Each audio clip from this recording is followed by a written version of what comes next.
नमस्कार मित्रों, मैं हूं डॉक्टर हरिनिवास। चैनल का नाम है संस्कृत साहित्य एवं संस्कृति। महाभारत अनुशासन पर्व। जीवन में वास्तविक किस अनुशासन की आवश्यकता होती है, इस समय वो कथा प्रसंग चल रहा है। अष्टावक्र नाम के मुनि विवाह करना चाहते हैं। वदान्य नाम के ऋषि के यहां पहुंचे, उनकी सुप्रभा नाम की कन्या को देखा, बड़ी अच्छी लगी। प्रस्ताव रख दिया पिता के सामने, लेकिन पिता ने यह कह दिया कि भाई हमारी एक शर्त है, आप उत्तर दिशा में जाइए। और वहां एक वन का वर्णन किया कि उस वन में पहुंचने के बाद वहां आपको एक वृद्धा स्त्री मिलेगी और उस स्त्री को संतुष्ट करके उनका आशीर्वाद लेकर के जब आप वापस आएंगे, तब आप हमारी पुत्री से विवाह कर सकते हैं। रास्ते में कुबेर का भवन भी मिला है, वहां भी इनका काफी समय चला गया। फिर ये उस स्त्री के पास पहुंच गए हैं। रात्रि को दोनों सो रहे हैं और ऐसे में वो वृद्धा जो है वो इन मुनि की शैया पे इनके साथ सो जाती है, जाकर के अपनी बाहों में इनको ले लेती है और इनसे कहती है, पृष्ठो भव विप्र से समागच्छे मया सह। हे ऋषिवर, आप प्रसन्न हो जाइए। आप इस प्रकार से लकड़ी की तरह बने रहेंगे तो नहीं चलेगा। आप मुझ पे प्रसन्न होइए और मेरे साथ समागच्छ मया सह, मेरे साथ सहवास कीजिए। उपगूह्य च माम विप्र कामार्ताहम भ्रशंत्वयि। मैं अत्यंत काम से व्याकुल हूं, आप मुझे अपनी बाहों में ले लो। एतद ही तब धर्मम मन तपसा पूज्यते फलम। आपने आज तक जितनी तपस्याएं की हैं, आपने आज तक जो कुछ पुण्य अर्जित किए हैं, ये उन पुण्यों का फल है कि मैं आपको प्राप्त हुई हूं। प्रार्थितम दर्शनादेव भजना नाम भजस्वम। अरे मैंने जब से आपके दर्शन किए थे ना, तभी से आप मुझे अच्छे लग गए। अब विचार कीजिएगा, अष्टावक्र जिनका शरीर 8 जगह से टेढ़ा है, इसीलिए इनका नाम अष्टावक्र है। और ये स्त्री कह रही है कि मैंने जब से आपको देखा तभी से आप मुझे अच्छे लग गए, इसलिए मम चेदम धनम सर्वम यथान्यदपि पश्यसि। ये आप जो मेरा ऐश्वर्य देख रहे हैं, ये सोने का महल, यहां मेरी वो दासियां, जो 7-7 कन्याएं आपने देखी हैं, ये सब कुछ आपका है। बस आप मेरा स्वीकार कर लीजिए। अष्टावक्र ऋषि, परदारानहम भद्रे न यथेच्छम कथंचन। देखिए, मैं दूसरे की स्त्री को स्पर्श भी नहीं करता हूं। दूषितम धर्म शास्त्रज्ञ परदाराभिमर्शनम। हमारे शास्त्र ये कहते हैं कि अगर व्यक्ति किसी अन्य की पत्नी को, अन्य की स्त्री का साथ करता है, उसका स्पर्श करता है, तो उसको बहुत बड़ा दोष लगा करता है। ये तो बहुत बड़ा पाप है, इसलिए मैं आपका स्पर्श नहीं कर सकता हूं। अरे भद्रे, मैं तो सिर्फ आपके यहां रुकने के लिए आया हूं, आपका अतिथि हूं। सत्य की शपथ खा करके कह रहा हूं, मैंने कभी इस प्रकार का कोई विचार ही नहीं किया है। अब अष्टावक्र अपनी जगह पे हैं और वो जो स्त्री है, ना नीलो अग्निर ना वर्णो ना चान्नी त्रिदशा द्विज, वो अपनी बात कहती है कि स्त्री को ना अग्निदेव ना वरुण देव, अरे सारे देवता एक तरफ हों, लेकिन रति क्रीड़ा ही उसको सबसे अच्छी लगा करती है। और इस समय आप मुझे इसके लिए मना नहीं कर सकते हैं। जब स्त्री की कामेच्छा जागृत होती है, नयिता जानन्ति पितरम ना कुलम न च मातरम ना भ्रातृ न च भर्तारम न च पुत्रा न देवरा। अगर इसके मन में, स्त्री के मन में कामेच्छा जागृत हो जाती है, तो फिर वो कुछ नहीं देखती है। ये पिता का कुल है, ये माता का कुल है, ये भाई है, ये पति है, ये देवर है, किसी चीज को वो नहीं देखती है। उसको सिर्फ एक ही बात उसके मन में होती है कि उसकी कामेच्छा शांत होनी चाहिए। देखिए, यही वास्तविकता है, चाहे स्त्री हो चाहे पुरुष हो। हम लोगों को इतने अधिक संस्कार दिए जाते हैं कि उन संस्कारों के कारण ही हम इन बंधनों से बंधे रहते हैं। अगर हमारे अंदर उन संस्कारों का सिंचन ना किया जाए तो शास्त्र ये कहते हैं कि आहार निद्रा भय मैथुनम च सामान्य में तत्पस्विर्नरण। ये सारी चीजें प्राणियों में और मनुष्यों में एक समान ही हुआ करती हैं। मैं तो कई बार जब काम शास्त्री ग्रंथों का, क्योंकि मेरा पीएचडी का विषय भी श्रृंगार विलासिनी था, इसलिए मैंने बहुत सारे ग्रंथों का अध्ययन किया, तो वहां पे भी इस चीज का है। हमारे धर्म शास्त्रों में इस प्रकार की कथाएं पाई जाती हैं। स्वयं पितामह ब्रह्मा अपनी पुत्री के प्रति आसक्त हो जाते हैं, सरस्वती और ब्रह्मा की कथा है, यम यमी की कथा है। सारी कथाओं का एक ही सार है कि पुरुष जो है वो छिद्रान्वेषी होता है। जब वो कामासक्त होता है तो न तो उसको ये पता चलता है कि ये बालिका है या ये वृद्धा है। अरे मैं तो ये कहता हूं कि वो भी ये भी देखने के उसमें नहीं होता है कि ये पशु है, ये प्राणी है या कोई ये निर्जीव वस्तु है। बस वो खाली छिद्रान्वेषण में रहता है कि कहीं से एक छिद्र मिल जाना चाहिए। और यही स्थिति स्त्री की हुआ करती है। वो भी साधन की प्राप्ति चाहिए उसको। अब अगर हमारे अंदर संस्कार है तो ये अनुशासन हमें बांध के रखता है, और अगर हमारे अंदर संस्कार नहीं है तो ये अनुशासन कहीं से आ ही नहीं सकता है। फिर तो हम पशु के समान हो जाया करते हैं। मैं तो ये कहता हूं कि पशु से भी निकृष्ट हो जाते हैं, क्योंकि पशु तो ऋतु के अनुसार ये व्यवहार करते हैं। पशु जो है वो अपनी प्रजाति को देख करके इस चीज का व्यवहार करते हैं। लेकिन मनुष्य के पास जो विशिष्ट बुद्धि है ना, जिसके लिए कहते हैं ज्ञानम ही तेषाम अधिको विशिष्टा, वो अपना पूरा ज्ञान फिर इसी चीज में लगा देता है कि ये छिद्र मुझे कहां से प्राप्त हो या साधन मुझे कहां से प्राप्त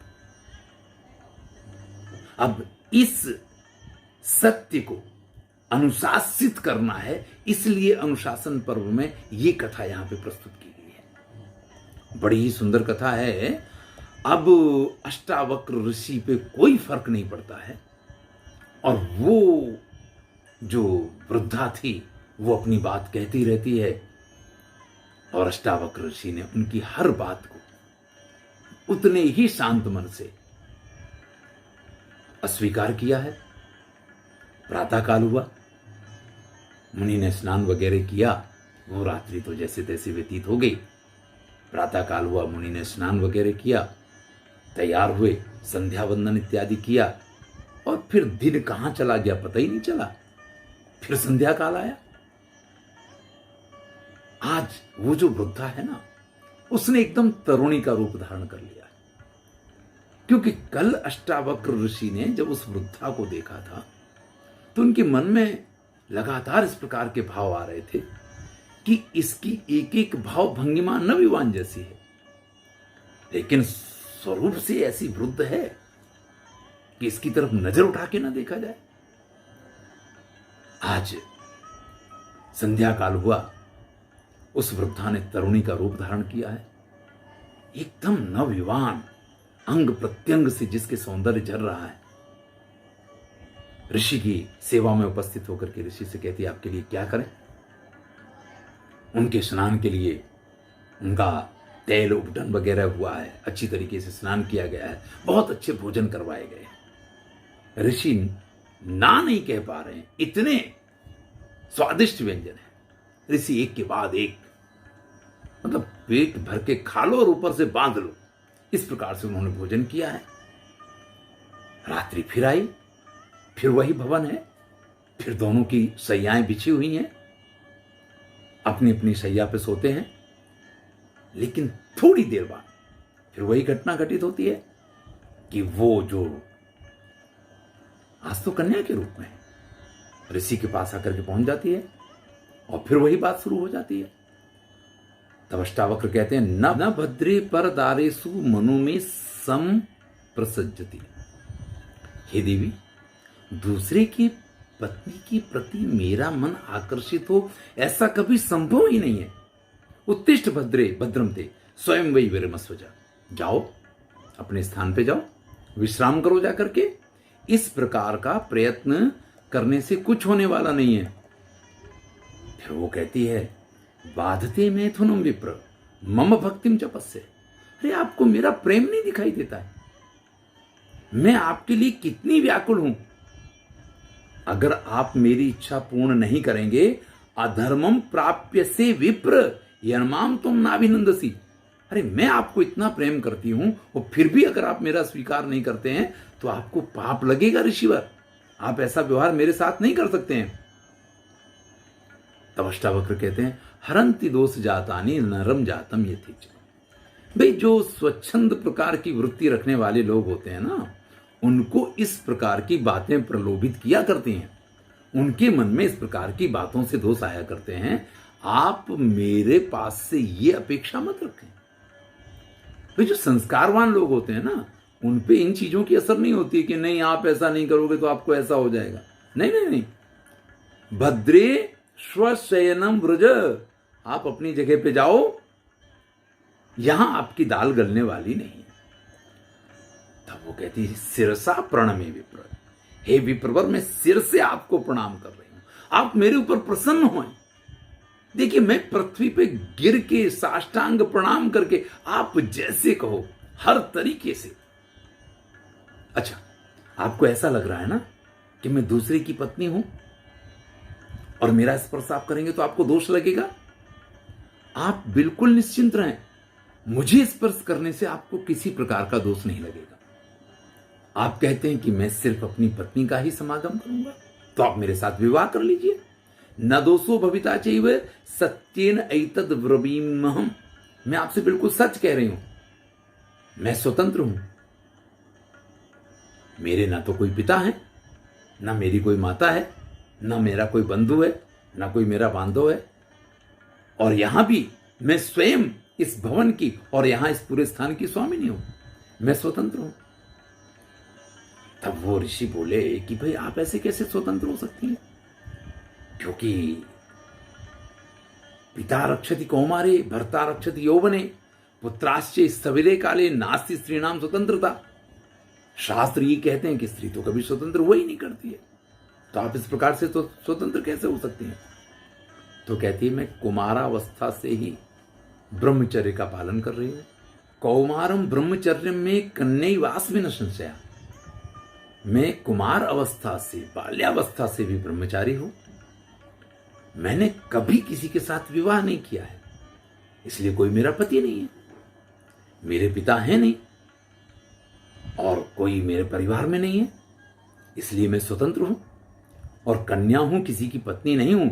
इसलिए आप मेरे साथ विवाह कर सकते हैं, आपको किसी प्रकार का दोष नहीं लगेगा, लेकिन आपको मेरी इच्छा तो पूर्ण करनी पड़ेगी। अब अष्टावक्र विचार में पढ़ते हैं कि कल ये वृद्धा थी, आज ये नवयौवना है, ऊपर से ये मुझसे ये कह रही है कि बाल्यावस्था से ये कुमारिका है, ये मेरे साथ विवाह करने के लिए भी तैयार है। तब वो कहते हैं, यथा मम तथा तुभ्यम यथा तुभ्यम तथा मम। भाई देखिए, जैसी मेरी स्थिति वैसी आपकी स्थिति है और जैसी आपकी स्थिति वैसी मेरी स्थिति है। अंतर सिर्फ इतना है कि आप मुझसे कह रहे हैं कि आप मुझे प्रेम कर रही हैं, लेकिन मैं वदान्य नाम के ऋषि हैं, उनकी कन्या का वर्ण कर चुका हूं और उसके अतिरिक्त अब मैं किसी अन्य के साथ विवाह नहीं कर सकता। इसलिए हे देवी, ये कैसे भी संभव नहीं है। आपका धन, आपकी संपत्ति, आपकी युवानी, आपकी सारी चीजें श्रेष्ठ हैं, अनमोल हैं। मैं इनका अनादर नहीं कर रहा हूं, लेकिन आपको सिर्फ इतना समझना चाहिए कि मैं इनका स्वीकार नहीं कर सकता। तब वो कहती है, उत्तराम माम दिशम विद्धि दृष्टम स्त्री चापलम चते। मैं उत्तर नाम की दिशा हूं, स्त्री के रूप में आपके सम्मुख इसलिए प्रस्तुत हुई थी क्योंकि मैं आपकी परीक्षा लेना चाहती थी। मैंने स्त्री का जो स्वाभाविक चापल्य है, वो जो भी आपके सामने प्रस्तुत किया है, इस चपलता के बाद तो स्थविराणाम स्त्रीणाम बाधते मैथुनम जुरा। अरे स्त्रियों में जो ज्वर होता है वो तो वृद्धों को भी व्याकुल बना दे। तुष्टा पितामहस्ते यथा देवा सवासवा। लेकिन आपने जो इंद्रियों का निग्रह दिखाया है, आपने जो अपनी संस्कारिता दिखाई है, इससे सभी संतुष्ट हुए हैं। आप जाइए और उन्हीं वदान्य ऋषि की कन्या से आपका विवाह होगा। प्रसन्न होकर के अष्टाविक वक्र ने वहां से प्रस्थान किया है। वदान्य ऋषि के पास आकर के पहुंचे हैं और वदान्य ऋषि ने अपनी कन्या के विवाह उनके साथ किया है। अनुशासन इसी को कहते हैं। देखिए, ये कथा हमें और कुछ सिखा रही है, उसको भी थोड़ा सा समझें। वदान्य ऋषि ने पहले एक यात्रा पे भेज दिया अष्टावक्र को। उन्होंने ये नहीं देखा कि ये ऋषि 8 जगह से टेढ़े मेढ़े हैं, इनको अपनी पुत्री दे दूंगा, मेरी पुत्री इतनी स्वरूपवान है। उन्होंने गुणों का वर्णन किया है। और फिर परीक्षा लेने के लिए भी क्या किया, कुबेर के यहाँ गए। भैया जाओ पैसे के भंडार में जाकर के शायद आप किसी ऐसी जगह जाएं जहां आपको बड़ा तनख्वाह वगैरह मिल रही हो या बहुत आनंद प्रमोद मिल रहा हो, तो पता चला आप वहीं खो गए। लेकिन वहां से भी जब ये आगे बढ़ गए हैं तो यहाँ पहुंचे तो 7 कन्याएं इनका स्वागत करती हैं। और फिर इस प्रकार का स्त्री चापल्य दिखा के उत्तर दिशा ने जो इनकी परीक्षा ली है, ऐसा बहुत बार होता है। हमारे नवयुवान विद्यार्थी जो प्रदेश जाते हैं, वहाँ बहुत पैसे वाली, बहुत सी, कई बार ऐसा होता है, ऐसी वृद्धा स्त्रियाँ उनको अपने मोह पास में फंसा करके आपको यहाँ का ग्रीन कार्ड दिलवा देंगे, आपको यहाँ का ये मिल जाएगा, इस प्रकार से उनके साथ विवाह कर लिया करते हैं। ऐसा आज भी होता है। तो ये स्थितियां उस समय पे भी जैसे कि इसी तरीके से थी। और उस परीक्षा में से अगर अष्टावक्र पास हो जाते हैं तो अपनी कन्या का विवाह करने में इसमें कोई दोष नहीं है, क्योंकि इससे श्रेष्ठ वर और कोई हो नहीं सकता है। ये वदान्य ऋषि ने रखा था। और आप समझ लीजिए कि आज भी अगर आप अपनी कन्या को सुखी देखना चाहते हैं तो व्यक्ति की कुछ कठिन परीक्षा तो लेनी ही चाहिए। अगर उससे वो पास हो तो ही कन्या उसको देनी चाहिए। नहीं, हम तो आजकल वर देखते हैं और खाली उसकी सैलरी देख ली, उसकी शकल देख ली और हम कन्या का विवाह कर दिया करते हैं। चलिए, जो भी हो, अष्टावक्र को जिस प्रकार के संस्कार मिले हैं, हमारे घर परिवार में जिनके यहाँ इस प्रकार के संस्कार होते हैं, वो तो हर स्थिति में विजयी होते हैं, अपने ऊपर अनुशासन रख पाते हैं। और बाकी लोगों का क्या होता है वो तो आप जानते हैं। लोग इसके चक्कर में आकर के वर्षों तक जेल में कारावास की सजाएं काट सकते हैं, लेकिन अपने खुद के ऊपर वो काबू नहीं रख सकते हैं। जीवन में ये अनुशासन सबसे आवश्यक है। धन्यवाद। मैं हूँ डॉक्टर हरिनिवास और चैनल का नाम है संस्कृत साहित्य एवं संस्कृति महाभारत है। आनंद लीजिए। अच्छा लगे तो मित्रों के साथ शेयर कीजिए। पुनः धन्यवाद।